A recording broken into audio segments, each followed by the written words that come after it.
Oh, hello, EJ. Hey, how are you? I'm well.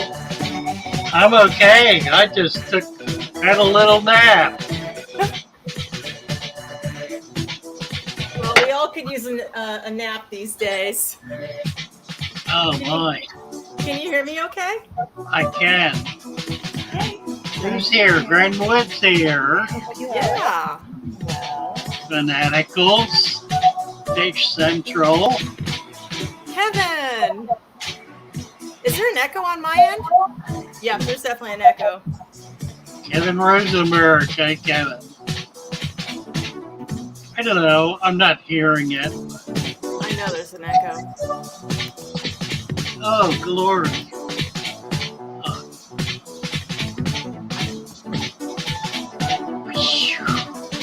All right. So, how have you been? Good. It's been. I'm cut off here. There I am. Marky. I need folks to tell me if I have an echo or not. So, Fish Central. How are you? Yeah, I'm not picking up an echo. Ah, Yes. got a crooked camera though. There. Mercy. Oh, it's been a week. Yeah, hasn't it? You got to spend some time with family today. I did. It was nice. I had a little cookout. Mm-hmm. We had chicken and sausage and burgers, corn on the cob, lots of salads, and cupcakes. Aw. Yeah, it was nice. What is this? This is the slight emergency before I came on board. This is a parakeet that fell on my neighbor's balcony, and it's a budgie. It's a parakeet. It's relatively small, and I have self-diagnosed it because it's clear there's something wrong with it. I believe it has bird mange, or also known as it's basically a mite or a it's mange. Well, that could be. You can see the mites if that's what it is, and it's a pneumocopic mange. It's caused by a mite. And the reason why I know it's definitely mange is because when I was looking at the symptoms, see how that beak curve looks like a duck's? Yeah, right. That's a classic sign of it over time. Also the white around the eyes. Exactly. So it's a poor thing. My neighbor has it. We turned a laundry basket into a makeshift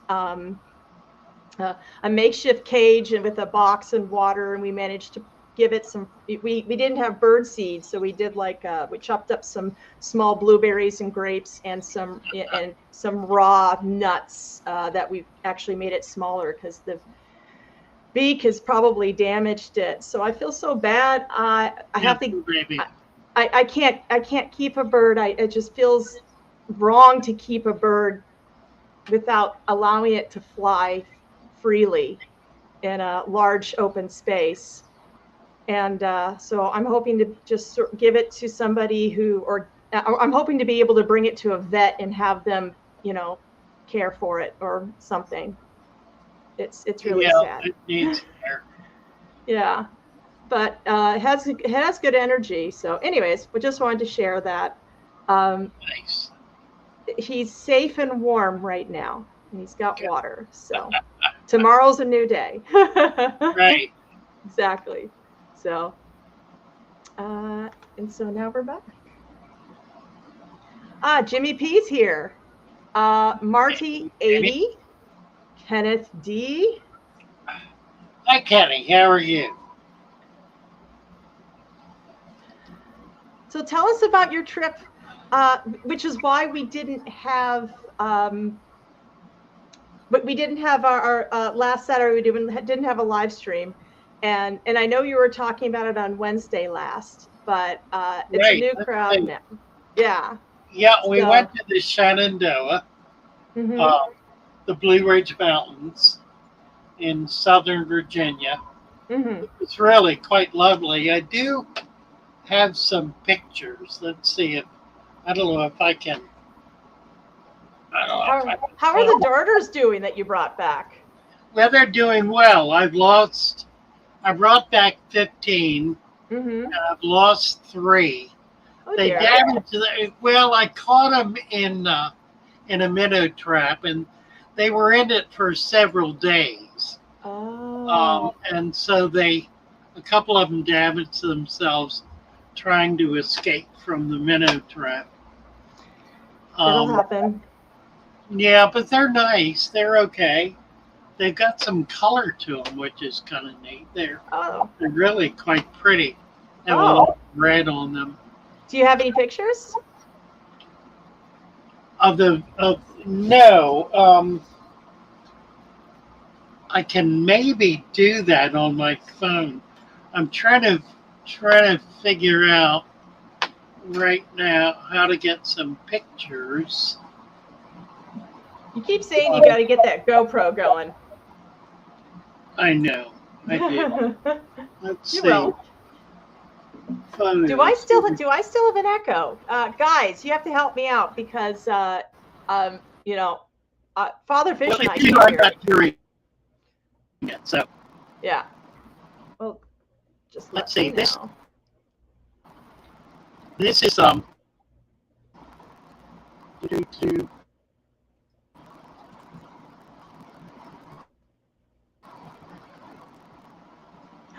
Oh my. That's where I was. There's a 25,000 acre estate. So it's several mountains. Monstrous piece of property. And this is the home base. And it is astounding. Oh my gosh.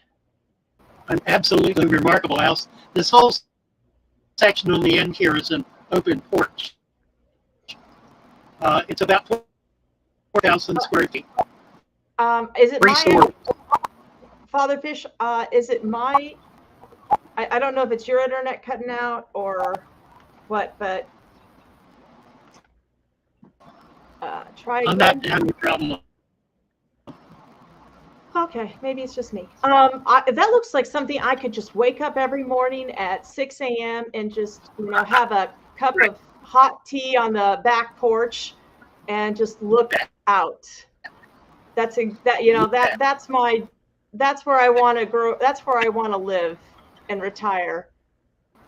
2 big ponds right in front. Oh, the ponds. This is there's one other. We're driving. There are over 100 miles of road. Wow. That the owner has put in. Let's see if we can. Oop. Hello.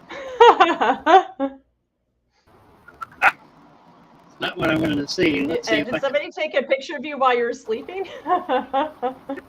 Really.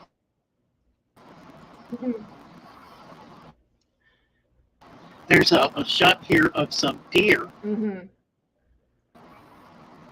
That's a driveway. You definitely, you know what? I need to just bite the bullet and visit. Oh, I was going to say visit you in Maryland and just to teach you how to use the GoPro. But oh my goodness, that looks like fun. Yeah, no, that's where I caught the fish. This creek is right outside my brother's lodge, and you can see right there are a couple of otter. Oh my God! Yes, you can. Oh, you know the baby otters are feasting on the darters. Right. They swam by in the morning. Mm-hmm. Father Fish, your voice is choppy, so there's something going on your end. So I don't know. Yeah, I don't know what's going on your end, but your voice is choppy. Oh, that's gorgeous. Watch this. Oh my gosh. Is that where you see the deer? Yep, there they are. Oh. Baby. Oh, yeah. Yes. Oh my goodness, you can see the baby. Mm-hmm. Oh, wow. So that was your Labor Day weekend. Yes. My Labor Day weekend involved a lot of children, so yeah. Nice. It is. Melted Butter is suggesting that you lower your resolution so you won't need so much bandwidth, which might have something to do with why your voice is choppy right now. I have no idea how to do that. It would be your resolution on. It would be the resolution, I think, in StreamYard. You'd have to go into settings and go into audio or no. Yes, general. You'd have to do, I guess, lower your the broadcast quality. High definition is 1080. You'd have to lower it to 480 and it'd be fine. And that's under the general settings in StreamYard. NYC Fish Keeper, how are you? And Melted Butter. You know, I got to wonder why Melted Butter uses that name. I mean, everything's better with butter, don't get me wrong. But, like, you know, you have to really love butter or something about it if you're going to use it as a name. No idea how to do what you're suggesting. Settings. So, you know, at the bottom of the computer screen, you see I'm in settings. Yeah. I'm in settings. And then on the left-hand side, there's general. Do you see that? Yeah, I'm there. So you should be looking at broadcast quality. And this is the quality of the stream. And you need to lower it from 1080p to something lower than that, depending on what you have. Well, I don't have any numbers.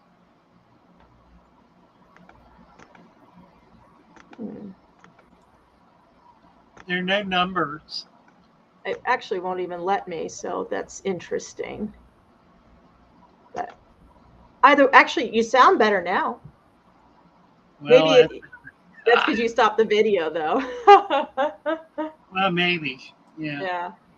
But I think the bandwidth is I think that's what it is you have too much stuff streaming at once. So either you don't talk when we see the audio or when we see the video, or you talk and, you know, we don't see anything. So good, bad, or indifferent, that's what it is.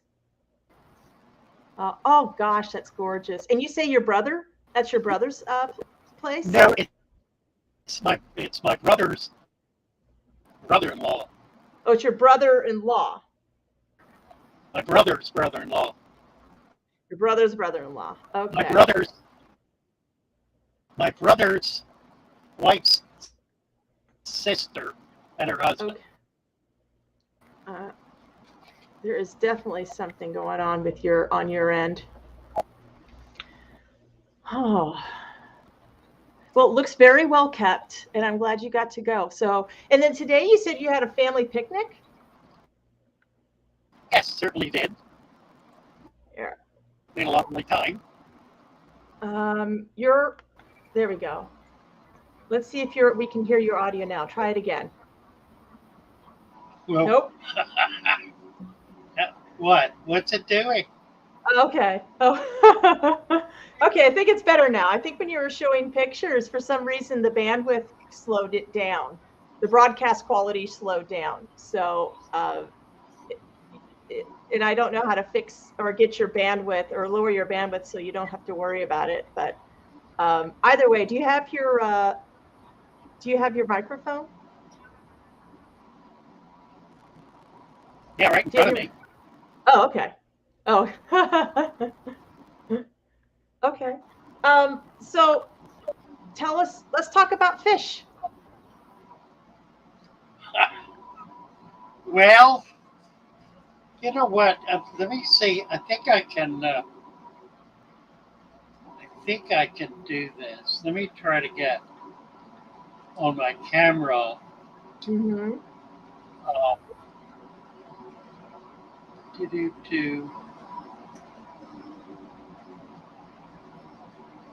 So I have Elosoma evergladi babies. I have scarlet batis babies. I have some beautiful quality blue dream shrimp babies. And I have some really good quality, like deep red cherry shrimp. Nice. So, yeah. And I've separated out the reddest ones. And so I'm going to keep those.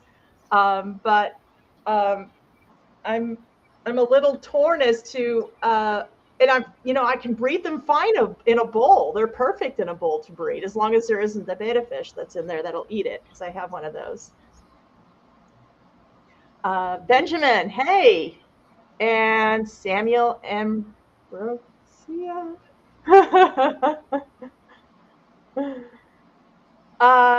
Melted Butter says he's got 3 flagfish for $15. Nice. And what? Melted Butter says he got 3 flagfish, 3 natives for $15. Oh, okay, cool. Yeah. Neat little fish. I posted a video this week of pupfish spawning, which is a cyprinodon. It's actually related to the flagfish. Let's see now if I can do this. Hey, Father Fish, do you know if any... no, what ended up is that you've got another... That's you. Look at that. That's me. All right. Let's see. I'm going to remove this. There we go.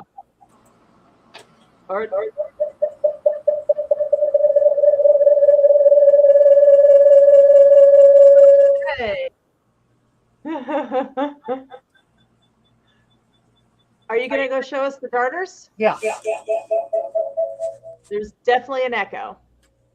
Well, we'll get rid of it. Okay. Remove this comment so we can see the darters. Oh, that's some lovely plants you've got there, Father Fish. Oh. Oh, they're nice and big. Yeah, they've got a lot of red on them.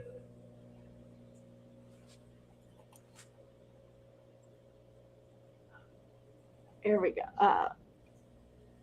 I love the lines. So you've got about 12 of them now, huh? Yep.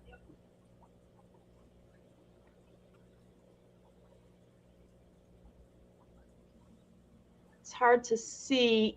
There's one. That's long fins on that one. Long fins. So they're just called darters? I don't know. I haven't looked them up. Okay. I love how you just gathered them. That's a lot of plants you got in there. And there it is. Is the oh I do. I see some red on them, on their mouths a little bit more. Kind of like a painted lady.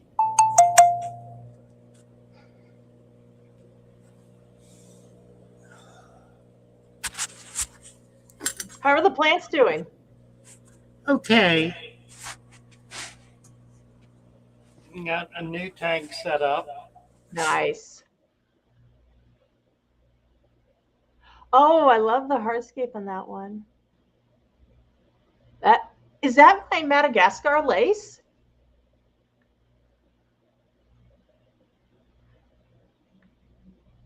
Father Fish, is that Madagascar lace? Did you get one?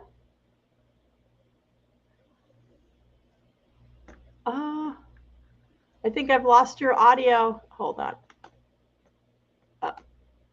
Okay.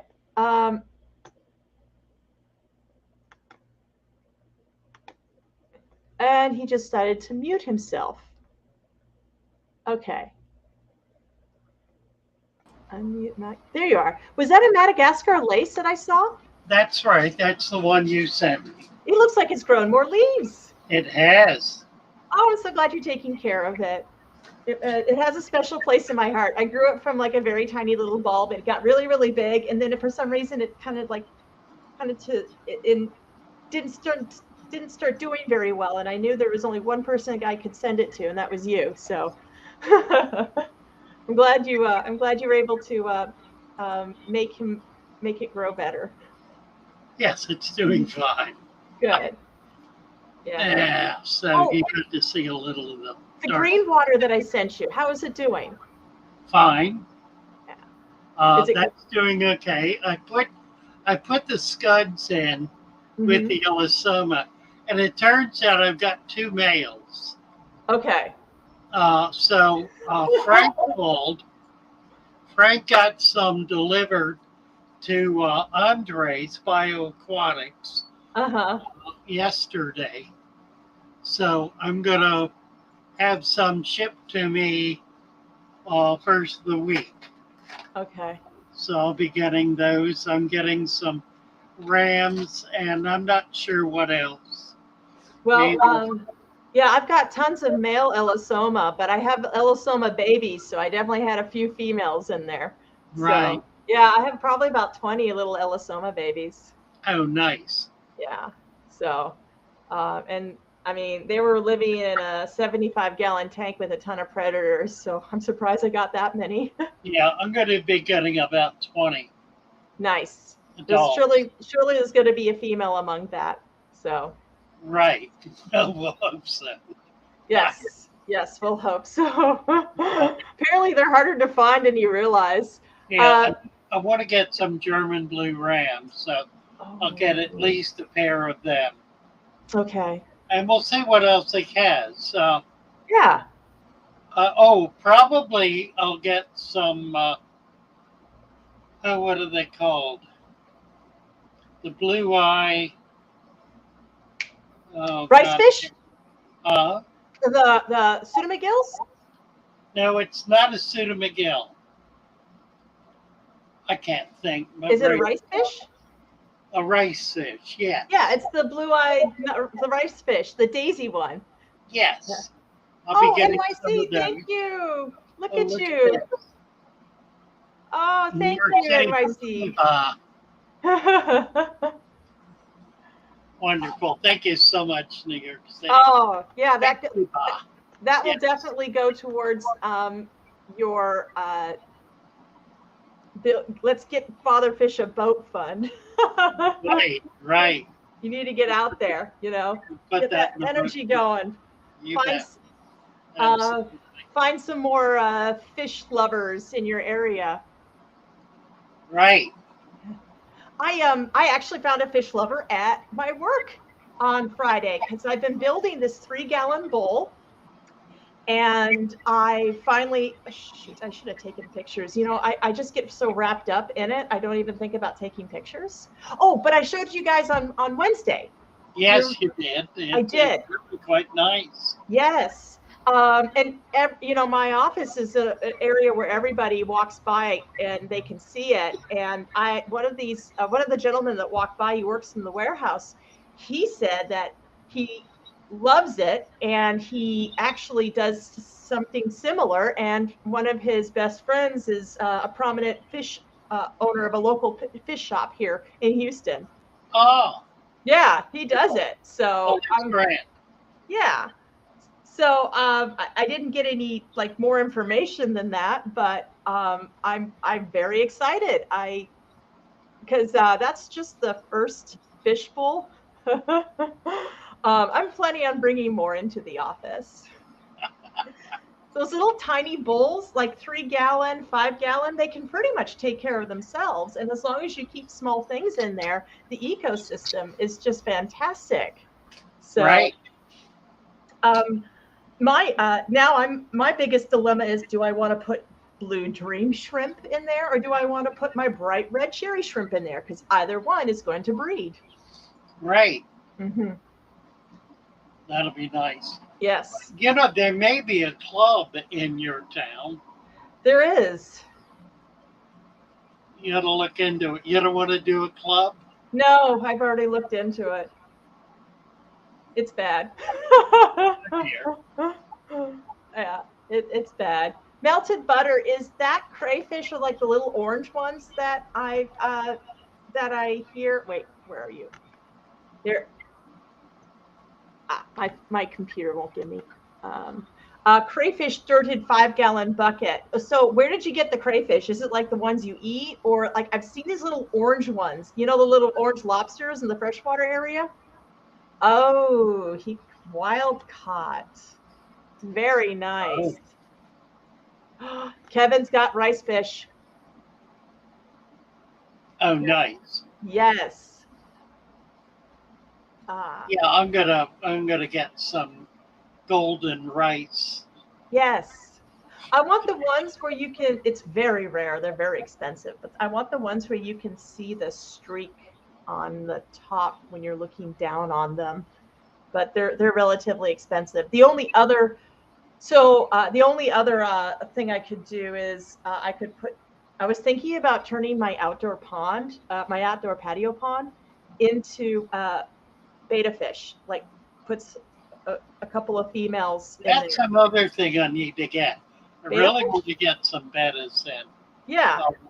I don't think Andre has any bettas. Okay. But I can order them mm-hmm. from my wholesaler in another week or two. Oh, I need to set up a bunch of small.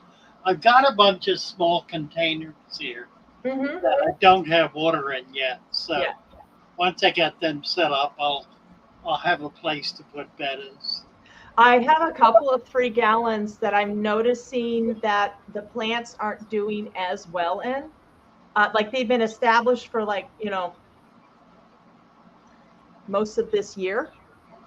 And I noticed today when I was doing a little bit of the pruning that my Java fern wasn't doing as well. These are tiny little Java ferns, right? And so they're not all dying, but I don't know if it's because they have too much light, or if it's becoming, like they say, a Wallstead problem, because this is prior to father fish. And, you have to be really careful with small bowls that you don't overdo the deep substrate. Correct. So I don't know if it's because I need to actually start putting some more, maybe I need to put some more some potassium or some minerals back into the water column, because I don't do anything with them except because they basically got baby fish and shrimp in there, and that's about it. So,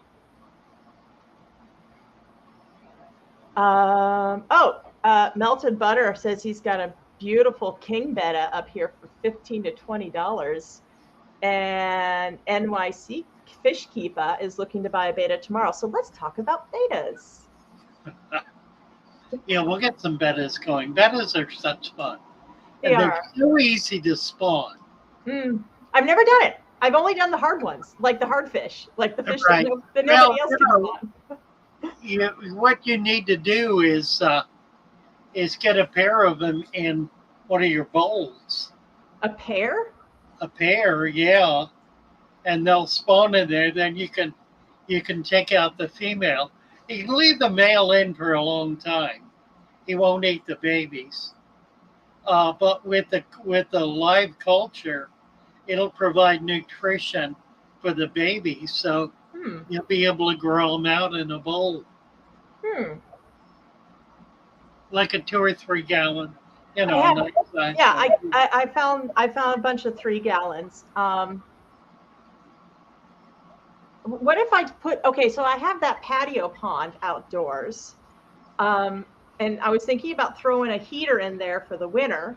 But our winters in Texas are like summers up north. You can spawn lots of fish during our Texas winters. Might not be an issue even. Yeah, I mean, well, I always kept last winter on my balcony. I did have some fish out there, and one of them was a betta, and I always had a heater out there that was kind of, just to make sure it didn't go too low. But then one time I forgot to turn it on, and I get out there in the morning, it's like 59 degrees, and the fish are fine, including a betta fish for some reason. Right. Well, the temperature will change slowly. So, Whip true. Swirl. Hello, Whip Swirl. Hi, Fish and Shrimp by Rich. How are you? Leaf season among us, ready to collect leaf litter Yay! for aquariums. That's right. Yes, and you need to get in on that, Father Fish. Yes, I do. Because here in Texas and other parts of the states, we don't have classic leaf litter, if you will. We have we have a lot of pine needles. We have a lot of sap stuff. Yeah. And then we have pretty much like growing season all year long. So, I mean, I can get out and find magnolia leaves. I'd love to get more mulberry leaves. Right. But yeah, I would. I need to get. It's hard for me to get out and get like real leaf litter because there's not a lot that. I mean, most of the stuff I find on the ground is freshly dead. Like Samuel Ambrosio is in the Philippines, and he just found some galaxy koi plakat half moons for $5. What a steal! That is a steal. They can go for 25 up here. Kind of. I mean, it just depends. Well, that's the home of the breeders. Yes, it is. It's where they all come from. Yeah.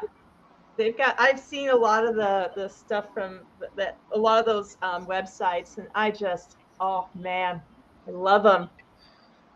But in the big city, like everybo's got bettas. They're giving out gorgeous bettas for free in some of the local pet shops. Nice mug. So my issue isn't getting my hands on bettas. My issue is preventing myself from buying too many. Right. Yeah. Mexicali, how are you? Hi, Mexicali. We have Melted Butter has a question about the leaf litter. So we layer the bottom of the tank or just add a few leaves. Start with a few and then build up. It's a good idea not to start with a whole lot because you can foul the water by doing it. But if you start with a few leaves that are wild from a wild environment, and then just every week add a few more and build it up that way. That way you're building the living environment or more gradually. Found more Brattas. Found 2 more Bettas frying in outdoor tubs. Yep. Nice. I wonder if I should put my Elasoma out there and see what happens. Oh, absolutely. Yeah, the babies. Yeah. Yeah, put the babies out there. That'd be ideal. Oh, I have babies. I don't know what to do. I don't want to sell them, but I know eventually I'm going to have to.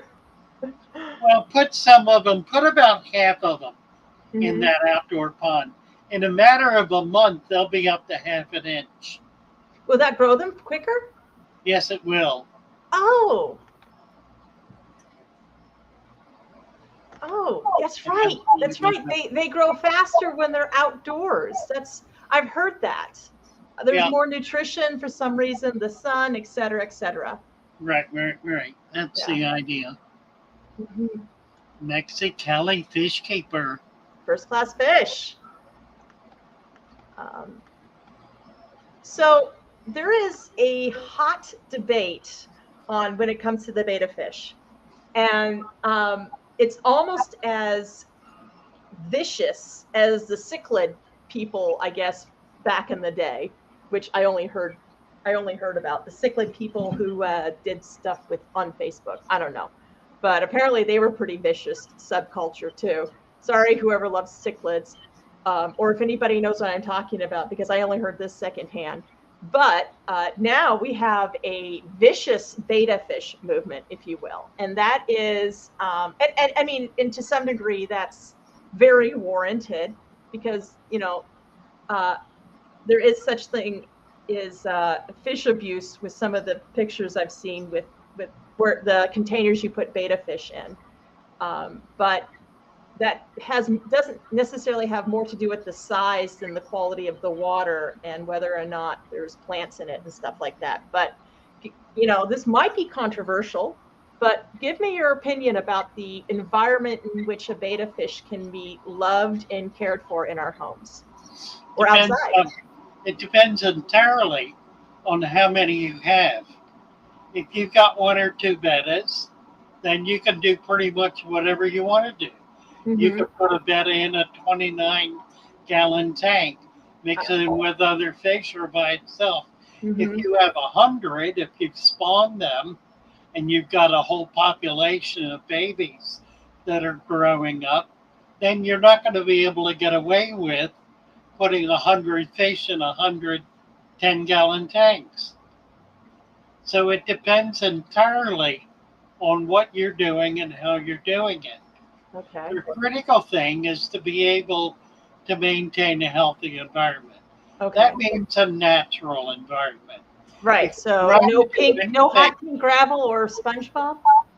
Right. If you try to do anything other than a natural environment with bettas, then you're really putting them through an inordinate stress.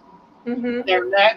Their native environment is very shallow water in very tiny ponds.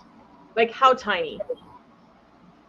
Well, in the wild, they'll live in a ditch, Okay. and the ditch may be a foot or two.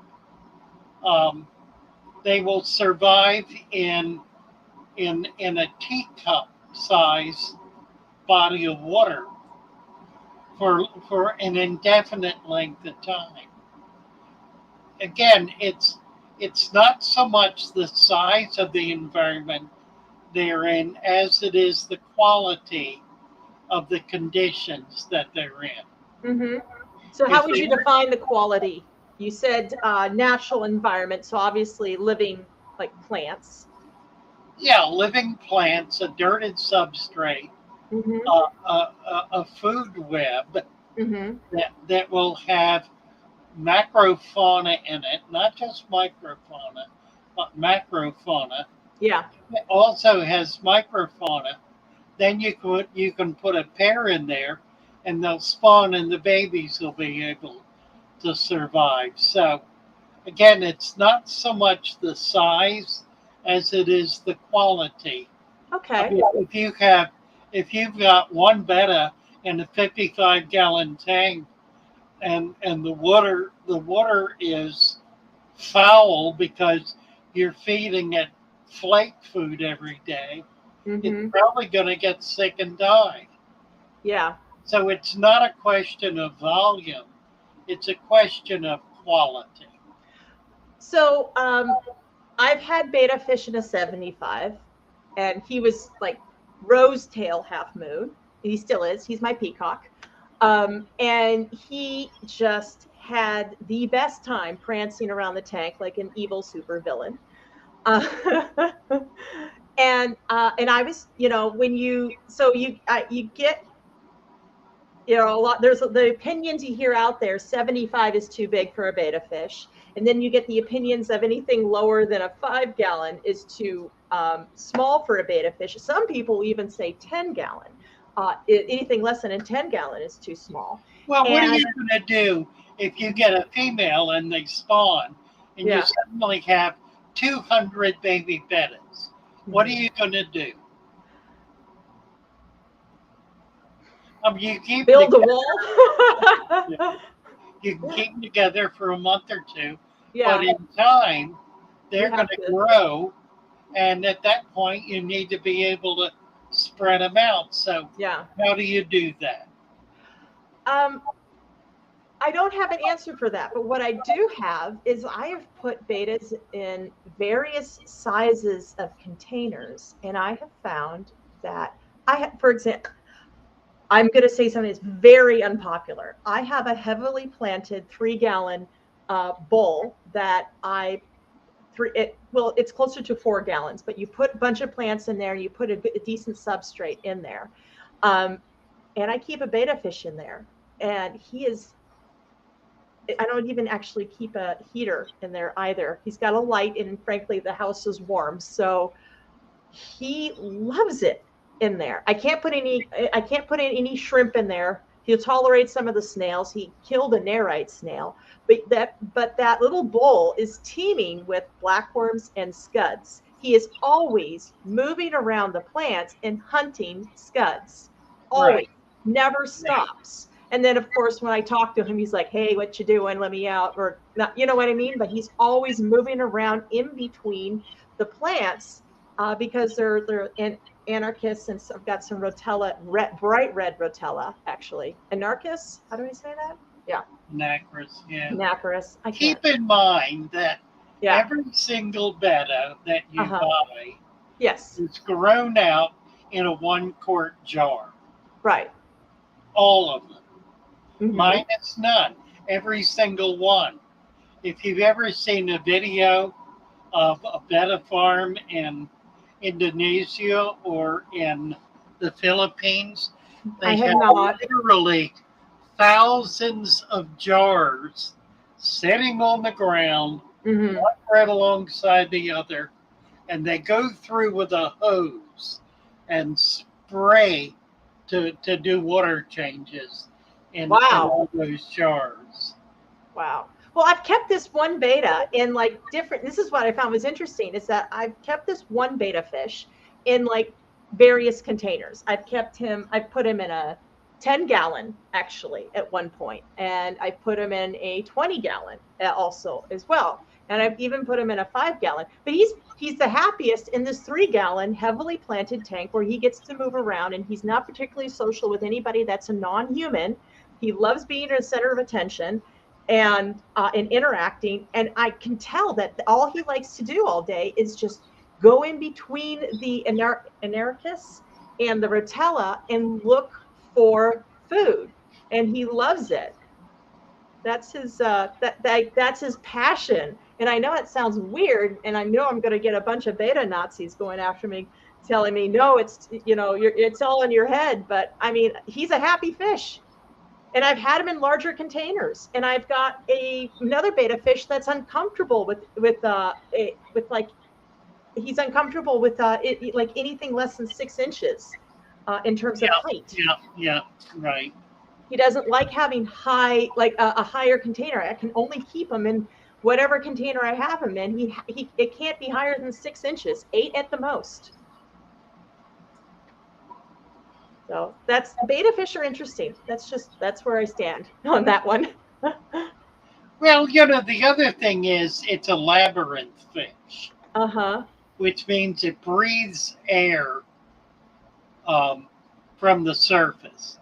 It doesn't take oxygen out of the water column, so it can be in pretty dire conditions in terms of dissolved oxygen and still be able to survive. Yes. What do we got here? They're quite resilient. Oh, we just got some folks who are sharing their experience. Whips World says the conditions of the water is the obvious #1 requirement. I could not agree more, and I think that is exactly what the difference is. Says kept bettas in 3-gallon vases that lived and thrived over 5 years, and a 55-gallon with bad water quality will kill them all within a year. That's so true. First Class Fish says I got my first placket a few months ago. He's turned huge. He was just a tiny baby. He's my daughter's. She calls him Dragon. No, Syphilis, because there's a 3-headed dog that guards the gates of hell.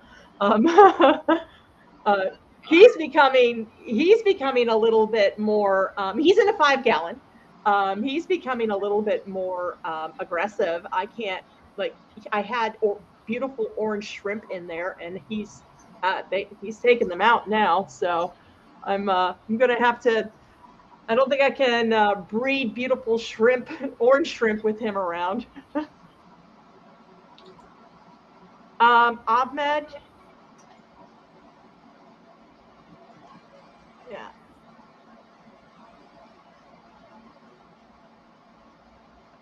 Whips World says that when he switched his boy from a 3-gallon cookie jar to a 14-gallon rimless cube, he was far less active and didn't seem nearly as happy.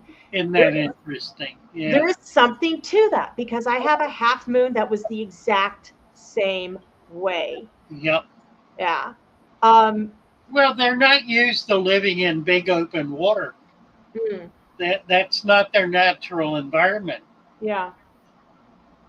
Well, I mean, even my my betta fish that I had in a 75, it is so heavily planted, and I've actually having to redo it, because one of my biggest problems with and I figured out with this fish in this 75 is that he liked to get underneath all of my my foreground plants and uproot them. It was him. He uprooted my foreground plants because he'd like to, climb, sort of swim in and out and the bottom looking for anything that was interesting to eat. Right. And he uprooted everything to just kind of swim in and around small spaces. Ahmed's asking an interesting question. Yes. About how to top off. Obviously, if you top off with RO water, you're maintaining the current condition of the water. If you top off with tap water, whatever minerals are in that water stay in that water. And eventually, if all you're doing is topping off, then that water gets harder and harder. So clearly, topping off with RO water is desirable. Now, there's a caveat. And the caveat is, if you have a lot of plants and a lot of invertebrates like shrimp and snails in the tank, they're absorbing minerals out of the water column. So putting RO in is not helping them at all. You're simply depleting the dissolved minerals. So depending on the population, a lot of plants, shrimp, snails, you really need to use the tap water and not RO water, because you want to be able to keep the mineralization up. That's providing their minerals in your tap water. Typically, that's the case. I found that to be the case. I have hard water, very hard water, quality hard water, but I have lots of minerals in my water. But I've had to put mineral supplements. if I've got shrimp or snails, because and you can tell it's a problem with the shrimp because they get that, at least with my cherry shrimp or my neocaridina, they get this little white line, which means they can't molt because they don't have enough of the chitin and minerals. Chitin, yes. Yeah, the chitin. Yeah, that means they don't have enough of the minerals. And I found that because I don't do water changes, I just do top offs. And so I actually had to do, I actually have to put calcium and magnesium back into, or minerals back into the water column for them. I use Cuttlebone. What is First Class Fish saying? I'm not sure. He said he's upset with this cycle with a pre-seeded filter. Tons of plants to start. Failed. And it's been subjected to high levels at times. So I'm treating with prone to lock up the nitrate and ammonia. I don't get what you're saying. So it sounds like he started a new tank with a pre-seeded filter, which is great. And he stuffed it full of plants, but it failed. And so somehow now he's got a ton of nitrate and ammonia in it. Yeah, I don't know. Nitrate is not a problem. That means a lot of biological activity. If you got ammonia in there, then you're probably overfeeding. If you have created a dirty deep substrate, you probably put the plant roots down in it too deep, and they burned off and died. So this is a good example of why people who are having problems need to join us on Discord, where we can dig into these kinds of issues and find out exactly what's going on. We deal with these kinds of issues every day on the Discord channel. And usually it's a husbandry issue. There's something you're doing on a continuing basis that's creating a problem. So come on over to Discord, take some pictures, show us what you're doing. We'll talk you through it and figure out what's going on. Yeah, I'll drop the link real quick. Where is the Father Fish invite? Where are you? There was also another question I saw that I'd like to also address, and that was the betta fish. First Class Fish says, I caught my betta several times resting in the floaters, almost above the water. I know they will rest sometimes, but I hadn't seen him do it before. Thought he was dead. I tapped. He came over. He was resting. Yeah, he was fine. But they're lazy fish. Yeah, they are. That's why they don't like a lot. That's why they don't like tall tanks. Right. They're labyrinth fish, and they have to go a long way. That they like to have plants in between to rest on. ABC, verily. Okay. Melted Butter says 8.2, 150 GH, 150 KH from tap. I can only keep fast-growing African plants like the Hornwort. Oh yeah, I got lots of Homer if anybody wants some. Any reason why this is so? Even the Hygrophilia. Oh man, those are hard to kill.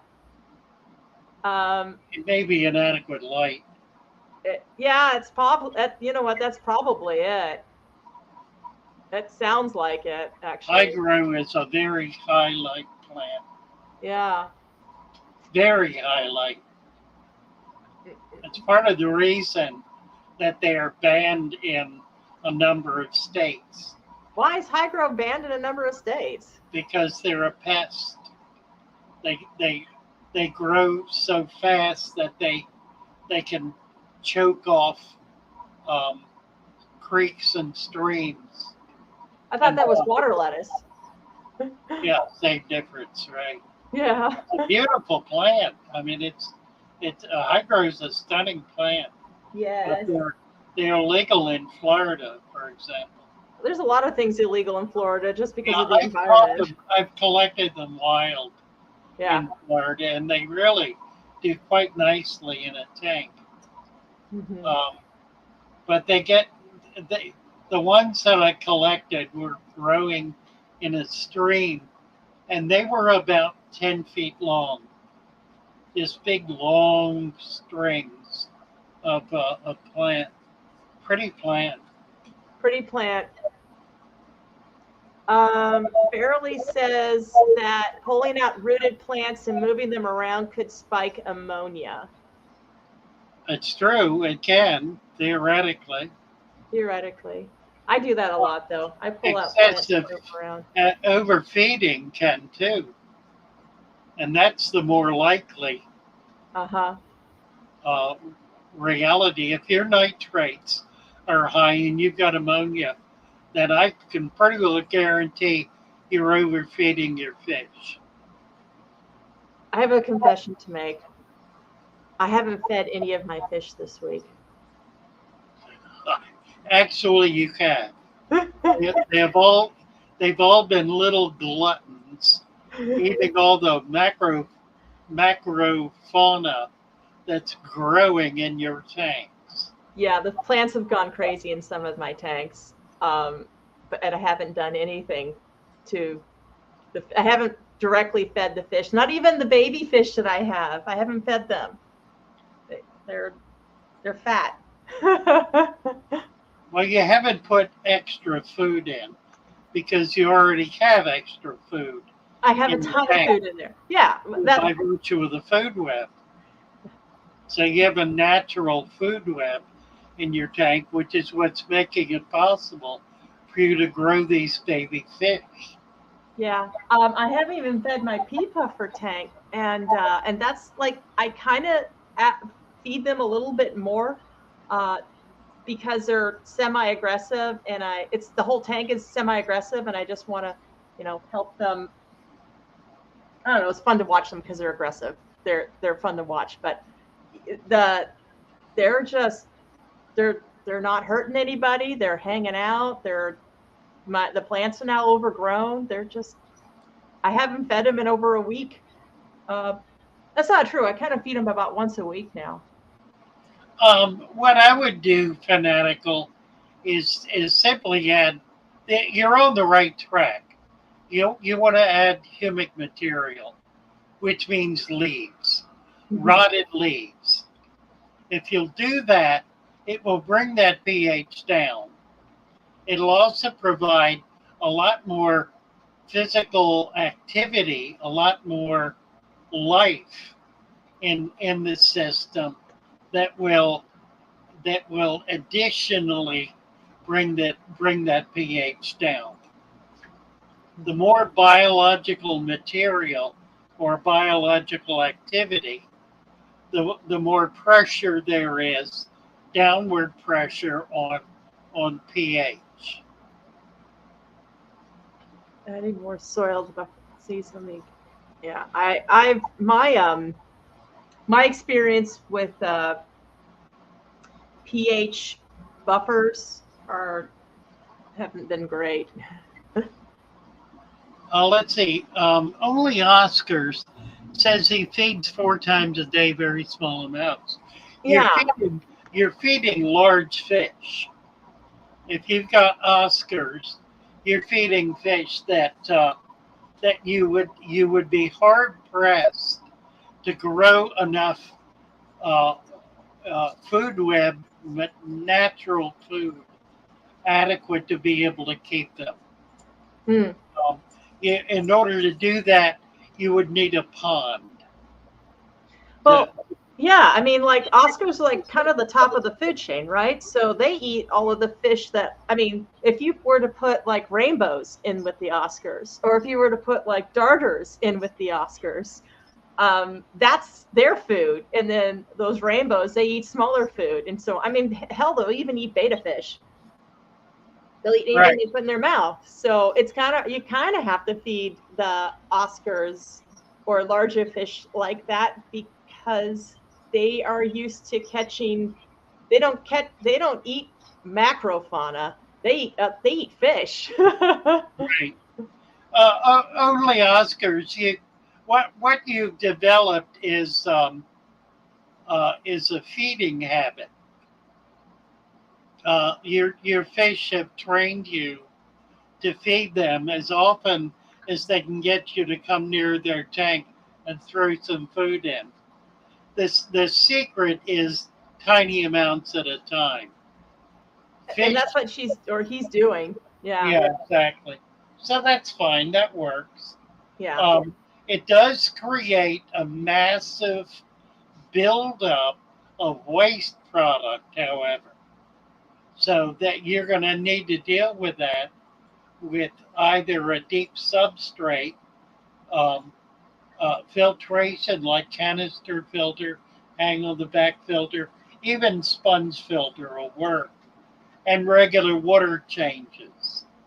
If you don't do that, you're going to wind up with a waste buildup in the tank that'll eventually overwhelm the situation. So I assume you're also doing that as a way of being able to maintain the balance of this system. Her Oscars have trained her. Right, right. Yeah, and it sounds like she knows. Yeah, I'm sure. Yeah, Oscars are a different level of the eco, or they're in a different role of the ecosystem, and in a contained environment, with the exception of a pond. But in a contained environment, anything you throw in there is going to eventually get eaten.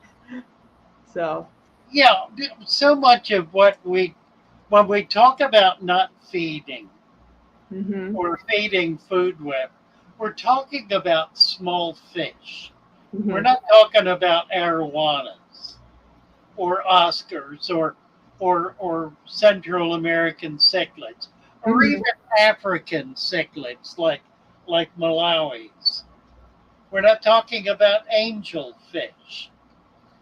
We're not talking about any fish that gets bigger than 2 or 3 inches because those require a different kind of feeding in order to be able to maintain their health. Yeah, go ahead.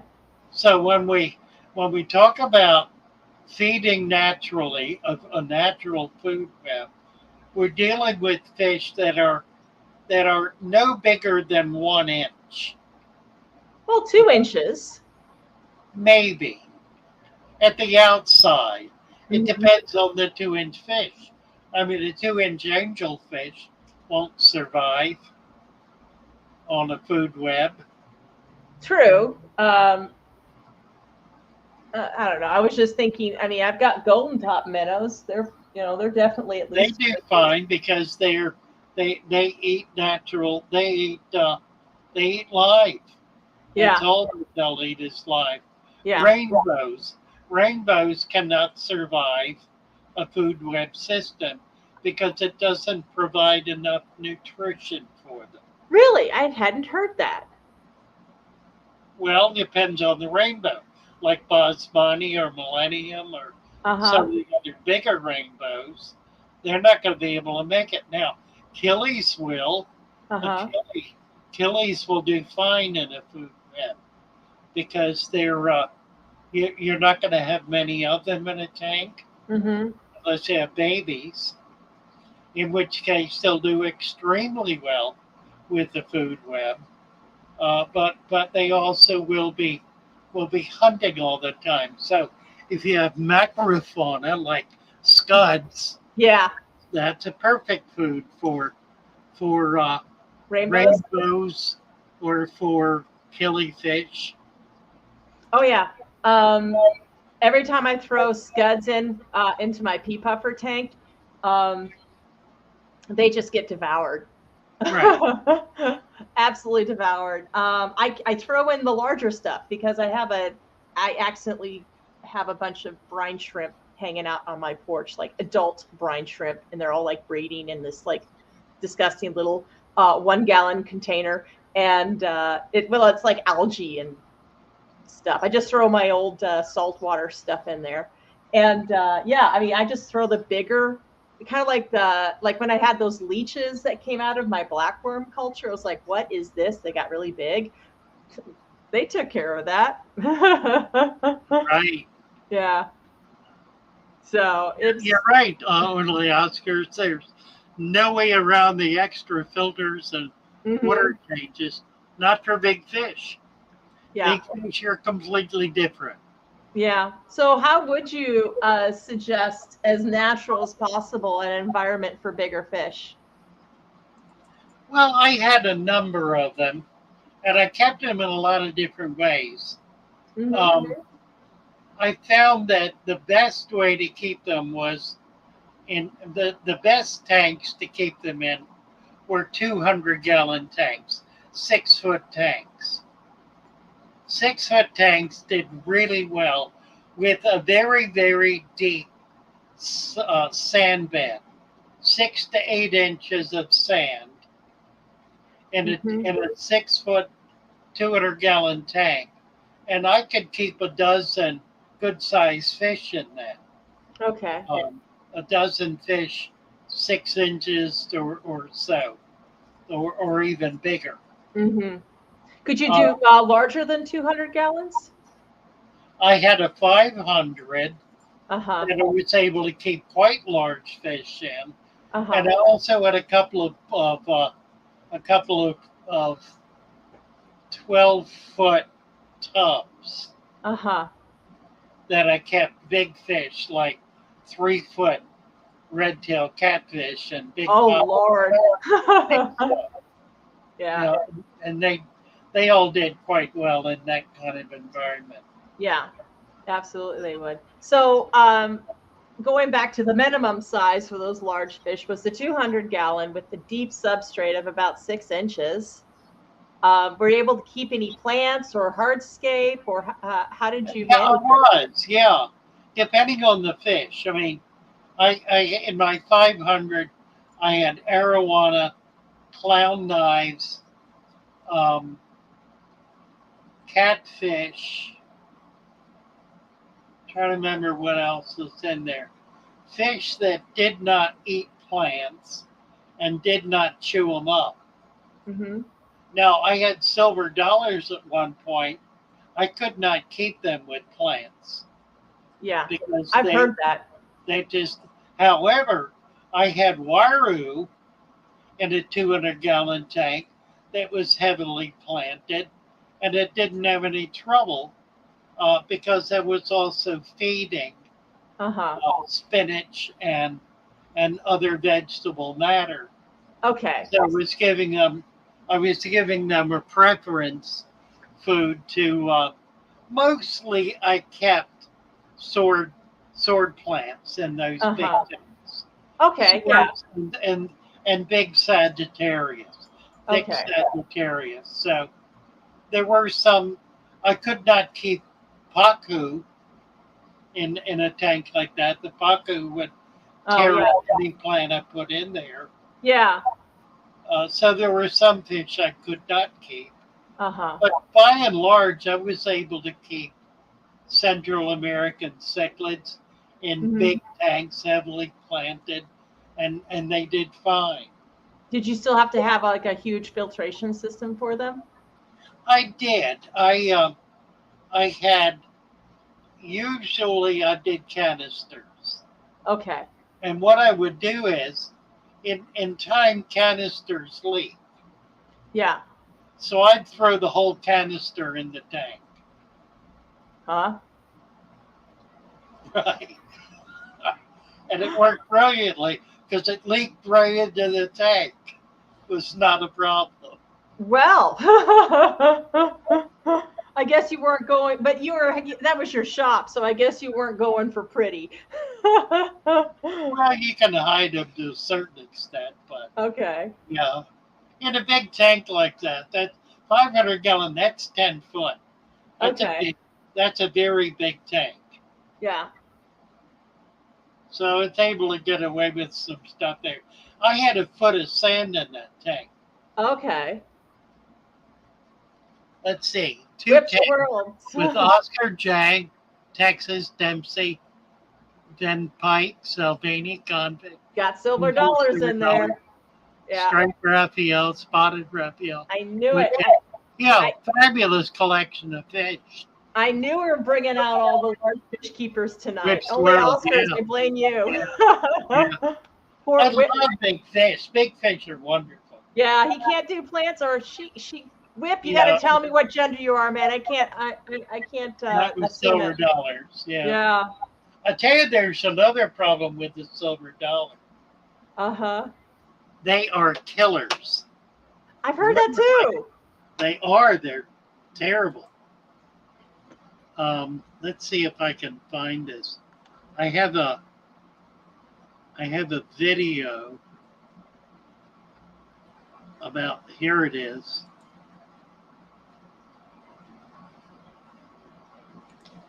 And there's a story that goes with this. Yeah. I gotta show you this. Yeah. Kevin and Mike. Mike, I'm glad the Scuds are doing well. Kevin, if you're into the baby fish and you need some cultures, I'm telling you right now, man, I've got some vinegar eels and I know how to make it easy. So just message me later. I had a collection of silver dollars, these narrow banded silver dollars in with a tank of angels. Okay. It's a 200-gallon tank, an acrylic tank, 4 foot tall, 4 foot wide, 2 feet deep. They did fine together. They were each about 6 inches, had a dozen angels and about a dozen silver dollars. Mm-hmm. Walked in one morning, and every one of the angels was torn to shreds. Oh, no. And this is what happened.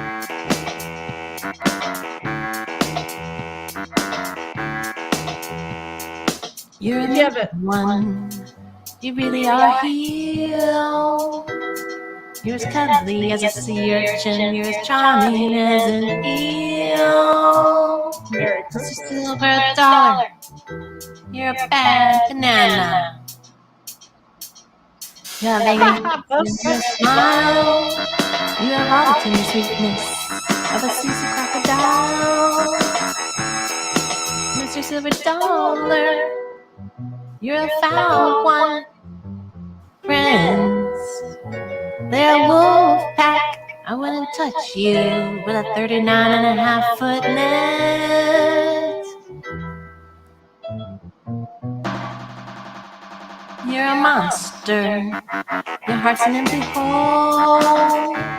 You've got garlic. You've got garlic in your soul. All them fins, I shredded them.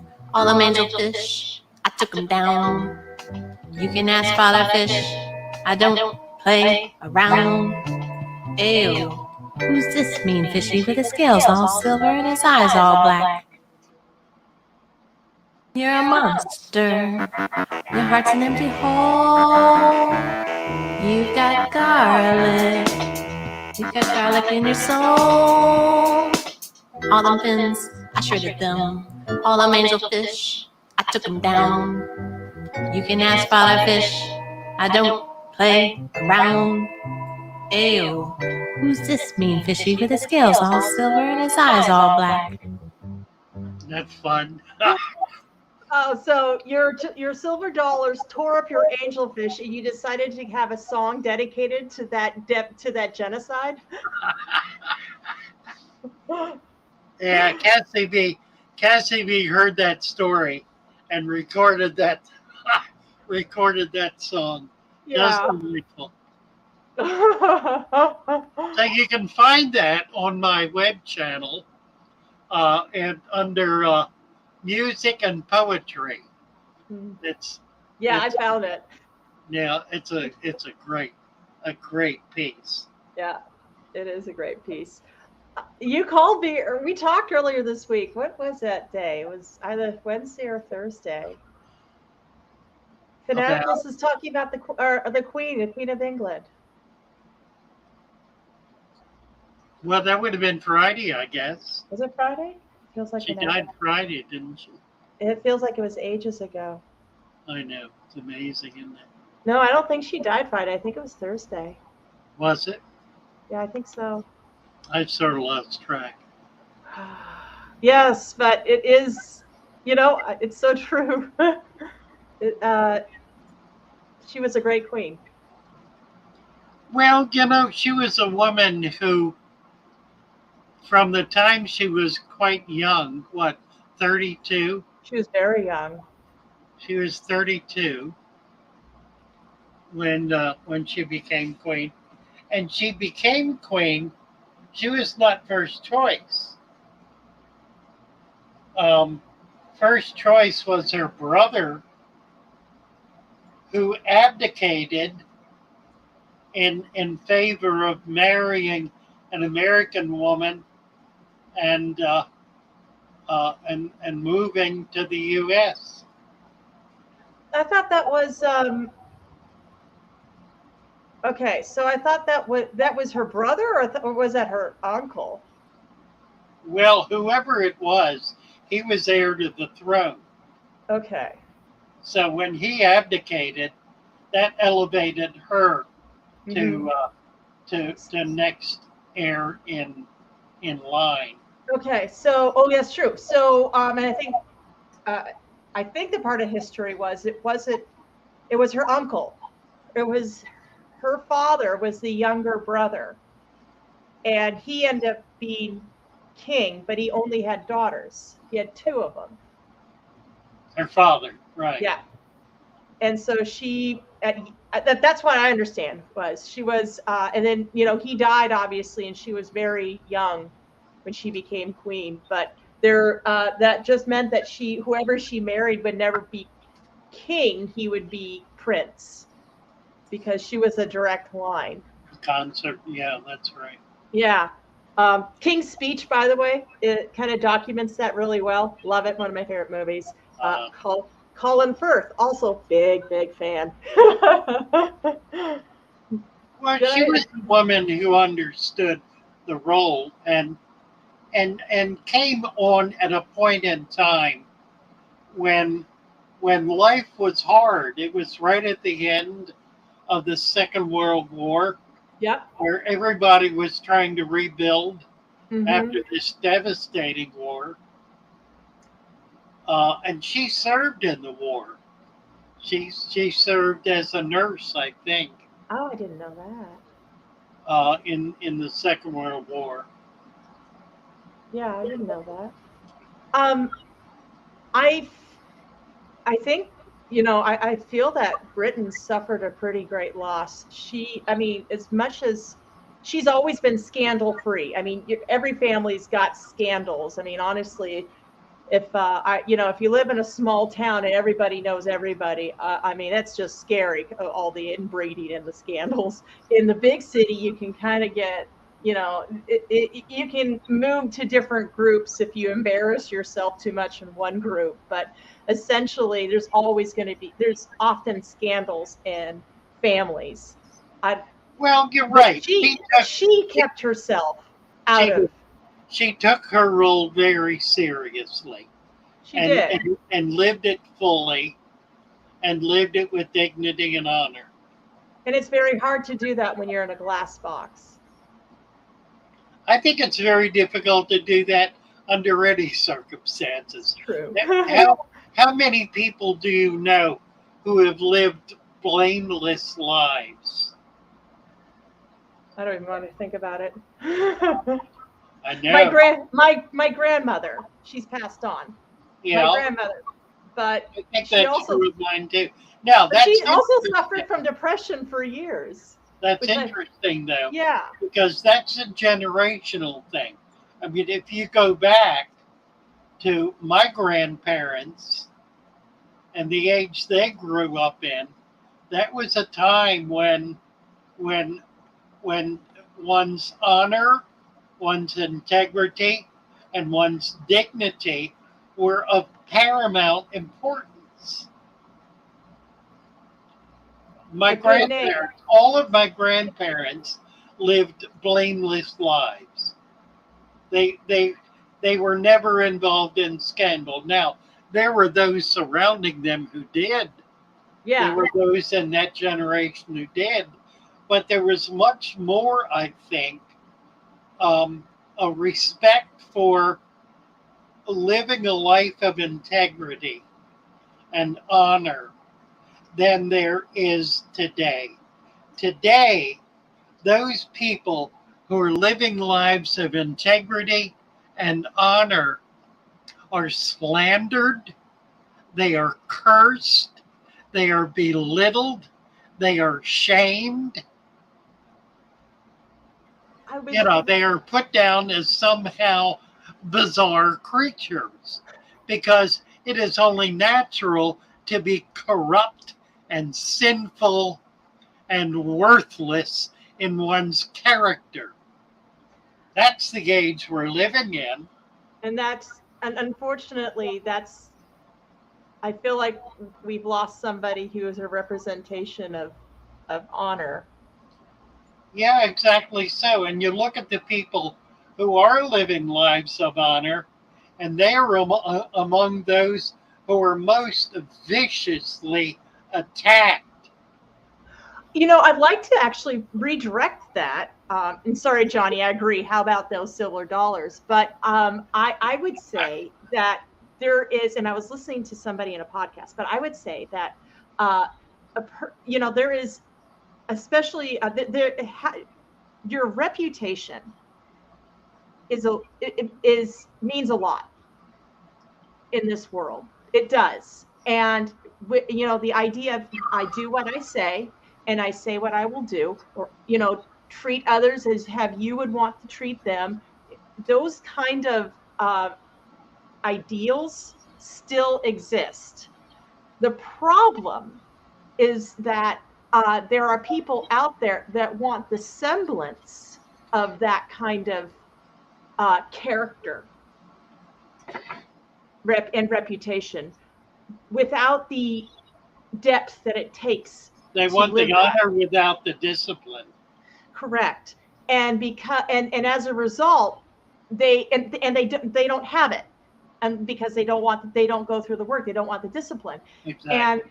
And so they're going to find ways in which they can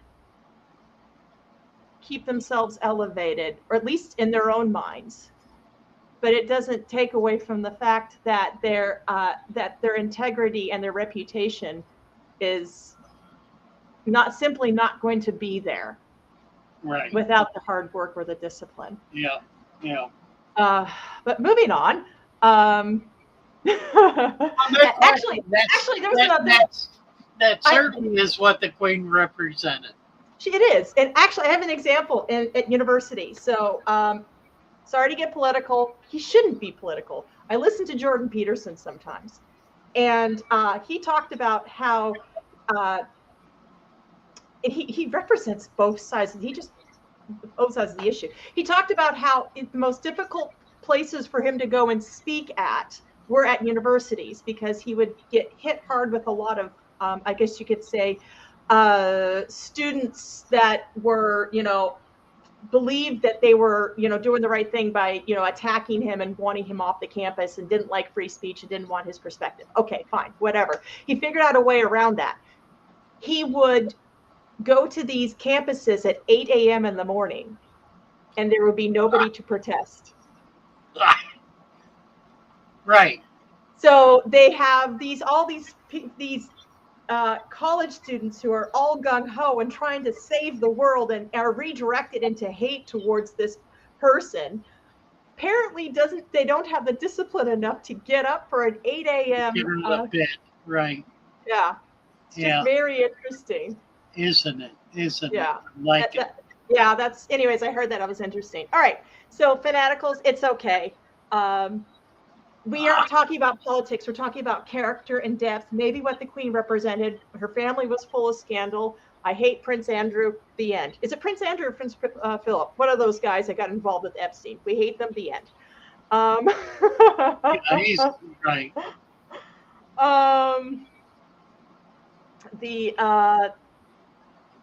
How about them silver dollars? Yes, okay. Oh, Cherie, I love that name. She set up her first dirted tank today. Good job, Lorna Ellis. What is this? Lorna says. What are you referring to, Lorna?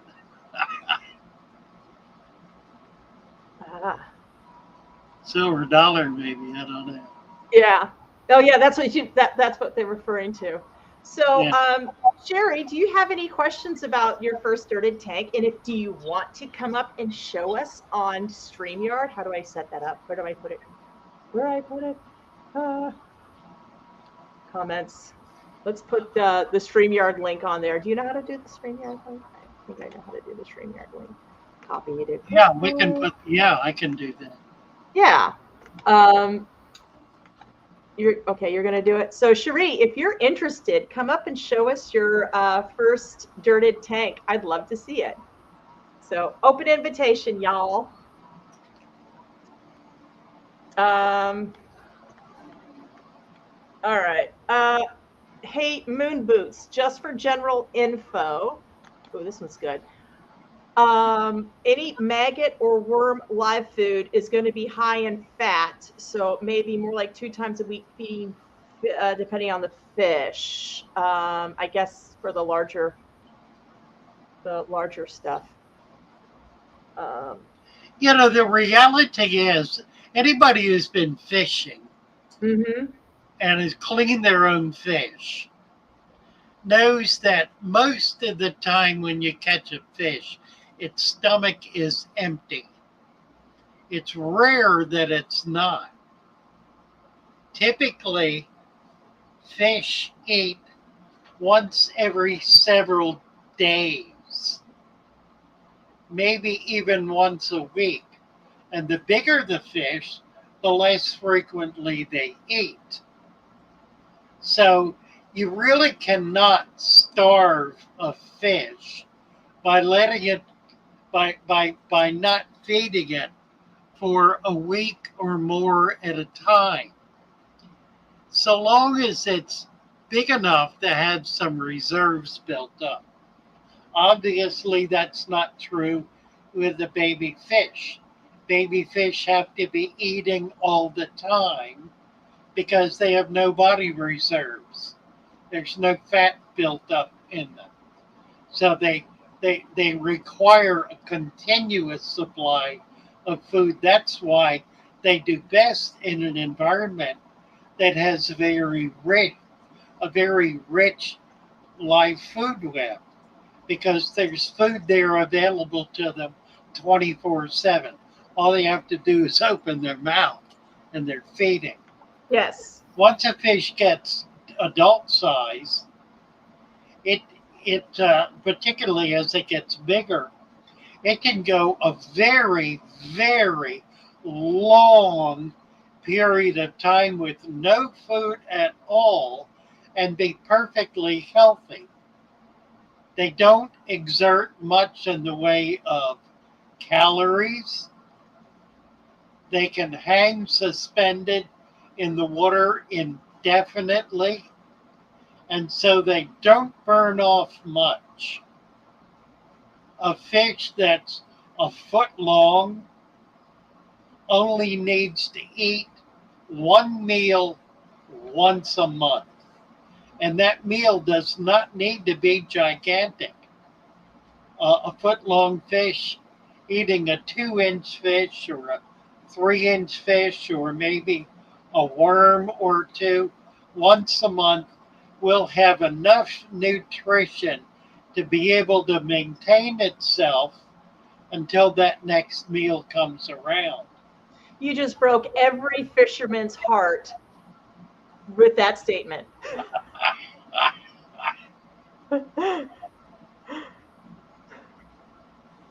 I'm just saying, man. I mean, they're counting on the fish to bite whatever they throw at them.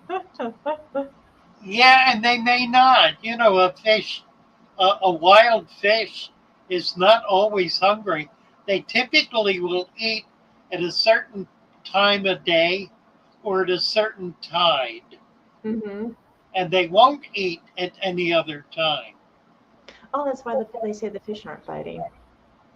Right? Exactly. Yeah. That's exactly right. Yeah, I will say this though, is that there are fish that need to be stimulated, whether they eat something or not.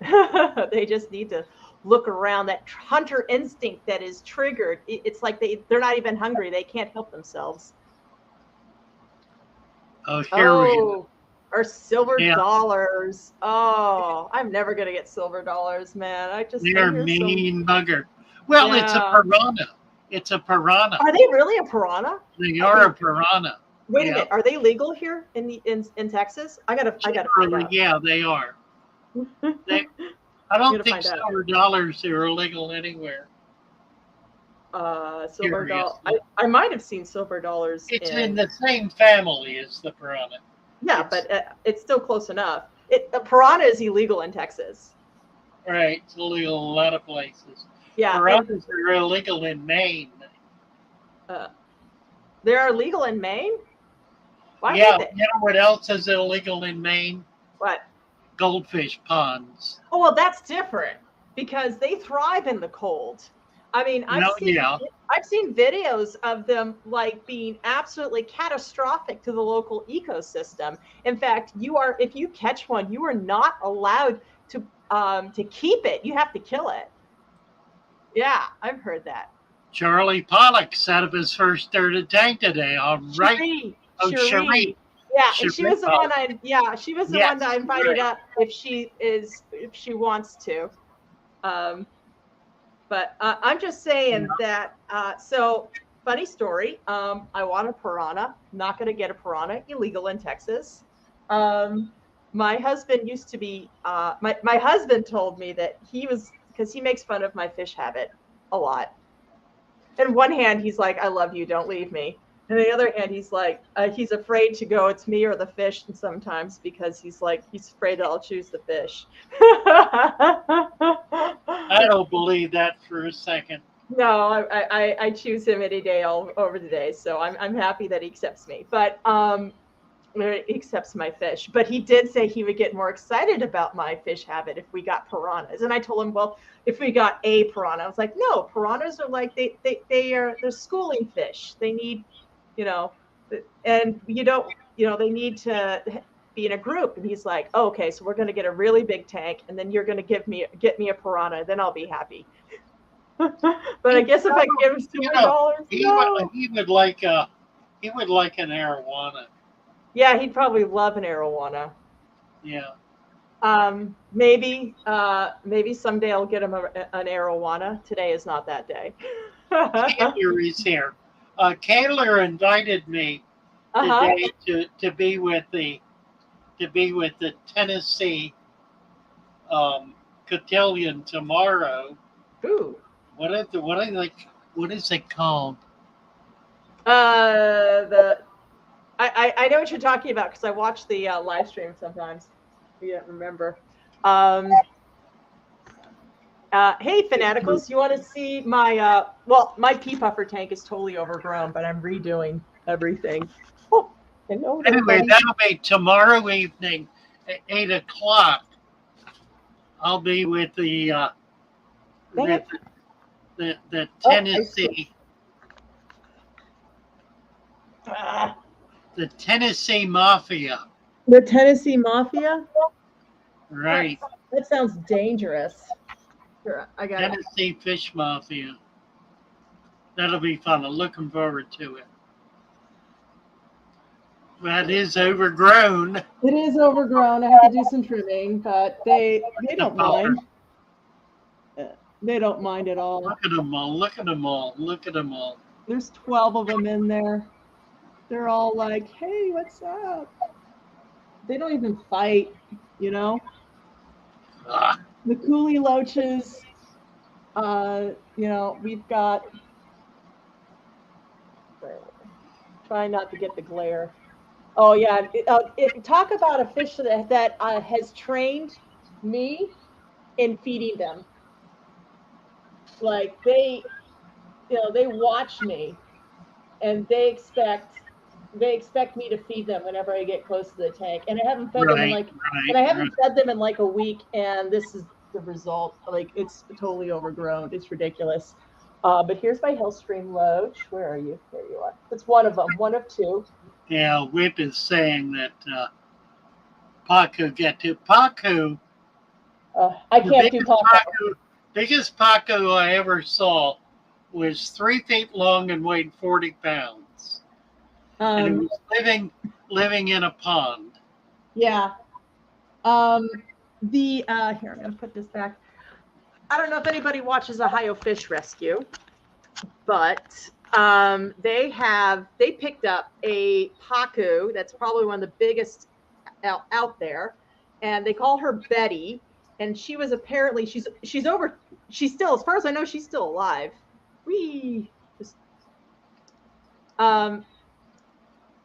Yeah, so as far as I know, she's still alive, and she is huge. She was a fish that this family had to surrender. She was living in like a 300-gallon, and she was like practically the entire size of the 300-gallon. And apparently she was a 9/11 baby. Huh. That's how old she is. Wow. Yeah.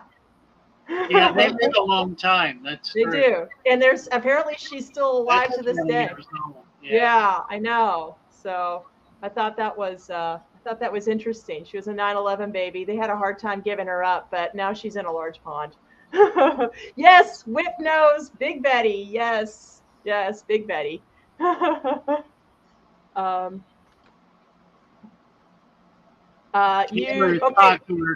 13 and 14 inches. Okay. 180. Yeah. Fanaticals, you're going to have to help me out with the liter and the gallon thing. It's been so long since I've done that. Convert. All right. 3/4 of a liter to a gallon. No, the opposite. 3/4 of a gallon to a liter. So he had 125 liters. That's about a 90-gallon. Really? No, it's about a 30-gallon. 125 liters. It's over a 30-gallon. It's like a 33-gallon, which is perfect. You should be able to get 20 in there. They're a foot long. That doesn't no. He's talking about pea puffers. Oh. How many liters in a gallon? It's liquid gallons, actually. And U.S. liquid gallon. Oh, we have to find U.S. liquid gallon. Oh, that's wrong.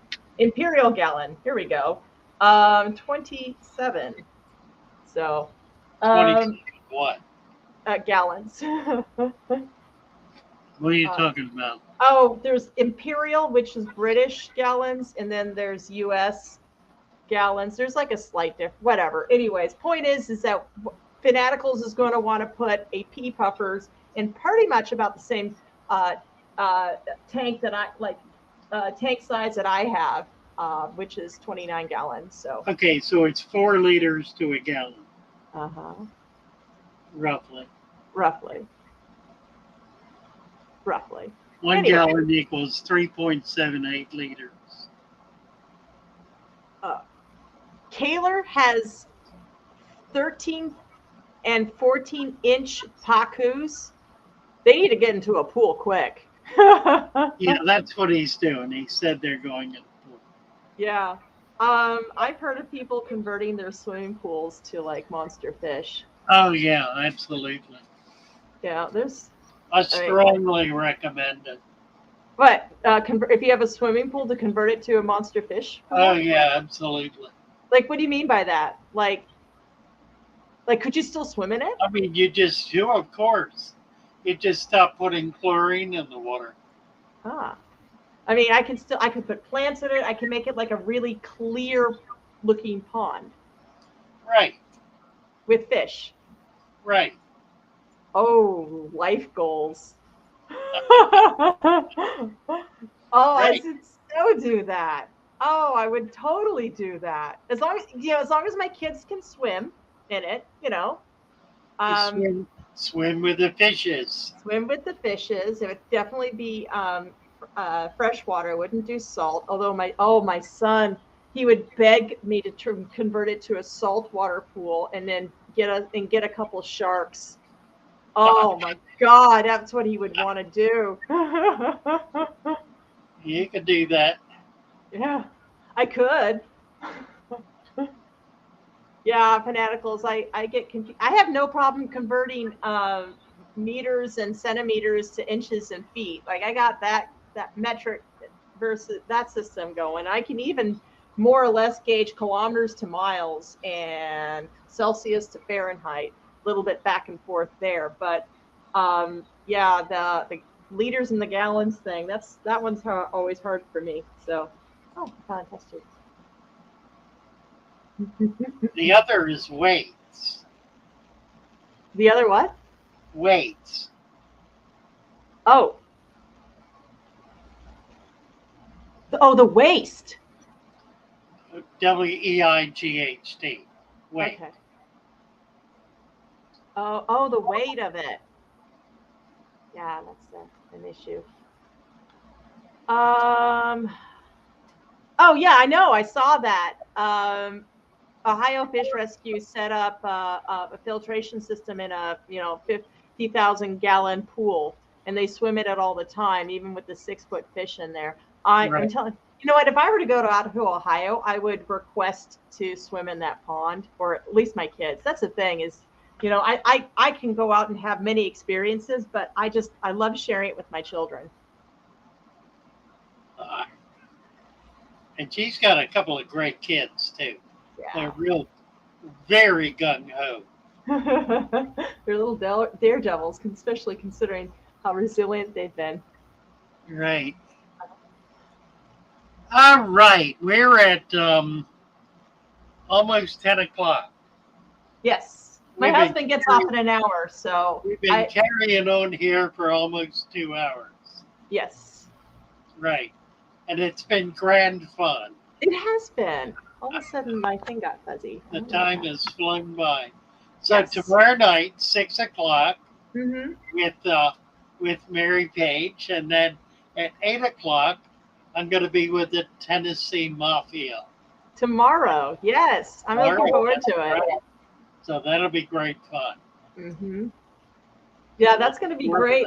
I'm looking forward to watching you guys spar on the East Coast. That'll be fun. Yeah.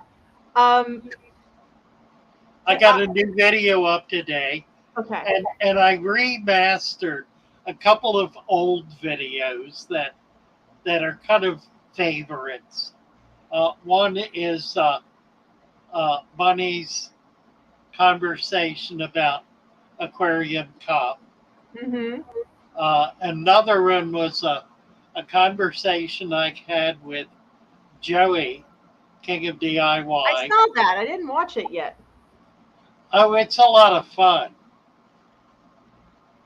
I managed to get a good dig in. Oh, you did? Oh, I think I will watch it. Yeah, it's Whip wants to know if we can start over because he missed the first hour. Oh, dear. Yeah, and Fanaticals wants to know about the number of pea puffers. I would recommend more than 6. And the 29 gallon, I've got 12 in here. I could probably put at least 6 more. They heavily planted pea puffers love being in groups. They hunt like velociraptors.